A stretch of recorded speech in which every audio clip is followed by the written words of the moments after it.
Vamos começar pelo Silvinei. Vai lá. O ex-diretor-geral da Polícia Rodoviária Federal, Silvinei Vasquez, foi preso preventivamente hoje em uma operação para investigar se houve interferência dele e da PRF no segundo turno das eleições do ano passado. A prisão ocorreu em Florianópolis e ele já foi transferido para Brasília. Celulares, computador, passaporte também do ex-diretor-geral foram apreendidos no em mandados de busca e apreensão cumpridos. O ministro Alexandre de Moraes atendeu a uma petição da Polícia Federal assinada pelo delegado Flávio Vieitez Reis. Deixa eu te explicar. Olha, presta atenção. Como eu costumo dizer, cotovelo, orelha, calcanhar, traseiro, todo mundo tem. Opinião também. Agora, a opinião precisa ser informada. Senão, é só burrice. Né? Prisão foi decretada. Tem de ler tem de ler a petição do delegado e tem de ler o despacho do Alexandre de Moraes. Como eu fiz para escrever o texto que eu escrevi no UOL. O artigo 312 do Código de Processo Penal, artigo 312, diz o seguinte: a prisão preventiva poderá ser decretada,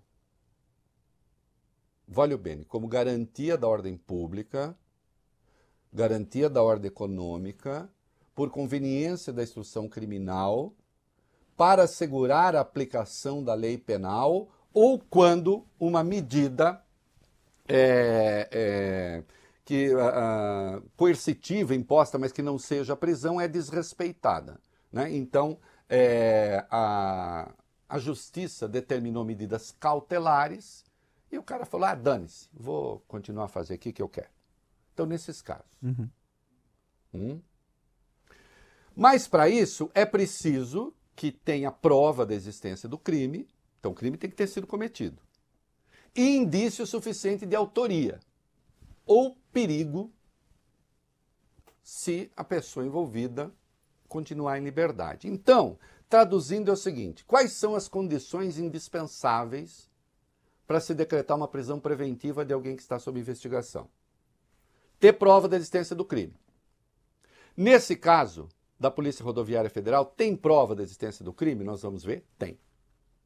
Indício de autoria de Silvinei? Tem também. E há um perigo decorrente dele ficar em liberdade? Nós vamos ver que sim.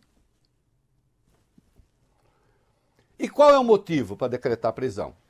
Garantia da ordem pública, isto é, pode haver um estado de confusão, se a pessoa continuar solta. Da ordem econômica, conveniência da instrução criminal. O que é isso? O sujeito pode mexer com testemunhas, com provas, ameaçar a testemunha, constranger a testemunha. E assegurar a aplicação da lei penal. Assegurar a aplicação da lei penal quer dizer o seguinte: há risco de fuga. Ou então descumprimento de medida cautelar. Muito bem. As evidências de que a Polícia Rodoviária Federal atuou para obstar o trânsito de eleitores em áreas em que Lula liderava são gigantescas. Então você tem a existência do crime.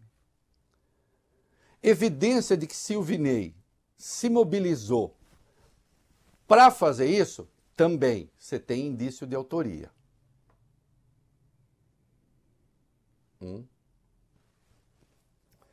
Portanto, as coisas estão dadas.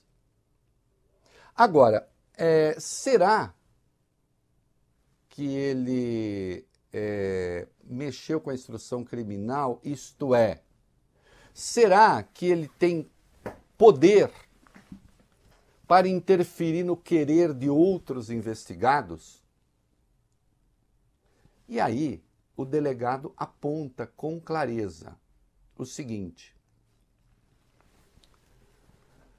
depoimentos prestados no ano passado por Nara Lúcia Leite Dias, então chefe do Serviço de Análise de Inteligência da Polícia Rodoviária Federal, e Adiel Pereira Alcântara, então coordenador de análise de inteligência da Polícia Rodoviária Federal, levaram a Polícia Federal a concluir que eles estavam, de algum modo, sob a influência do Silvinei. São próximos a Silvinei. Escreve o delegado, mesmo com todos os fatos subsequentes que foram a público, e obviamente sabendo que a análise do conteúdo de seus celulares os desmentiria, podendo procurar a Polícia Federal para se retratar ou colaborar com as investigações, esses dois servidores optaram por não fazê-lo, preferindo suportar eventuais ações adversas a relatar as determinações ilegais de Silvinei. Que houve determinações ilegais? Houve. Esses dois celulares apreendidos negaram aquilo que o celular deles desmentia.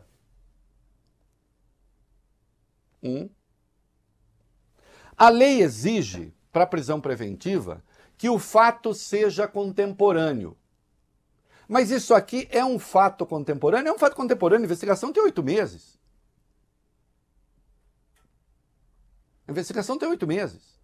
E a evidência de que eles mentiram é mais recente. Então o Silvinei conserva, em razão do poder que teve, ele conserva, digamos assim, influência sobre pessoas que estão em investigação. É bom que isso fique claro. Portanto, a prisão preventiva está absolutamente justificada. Ah, a Procuradoria-Geral da República foi contra. Ah, não me diga. É mesmo? Eu não estou surpreso. Não é? E quais são os crimes? Artigo 359-P do Código Penal, que é dificultar, por vários motivos e tal, o exercício de direitos políticos. Se você impede o outro de votar, você está dificultando o exercício de direitos políticos. Pena, 3 a 6 anos. Artigo 319 do Código Penal, que é a prevaricação. Praticar ou deixar de praticar ato em razão do cargo que você ocupa. Pena de 3 meses a 1 ano.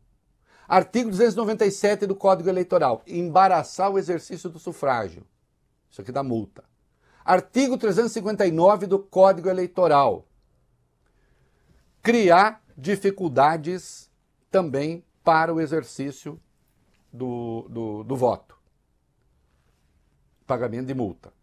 Artigo 23 da Lei de Abuso de Autoridade. Aí não preciso nem explicar o que é e por que isso caracteriza abuso de autoridade. A pena aqui pelo topo dá 11 anos e meio de cadeia.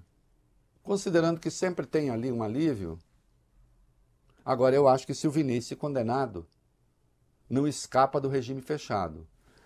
Você tem algum conselho a dar para ele? Eu não dou conselho, não. Eu não gosto muito da lei de delação, vocês sabem disso. Agora, ela existe, né, Larissa? Ela existe.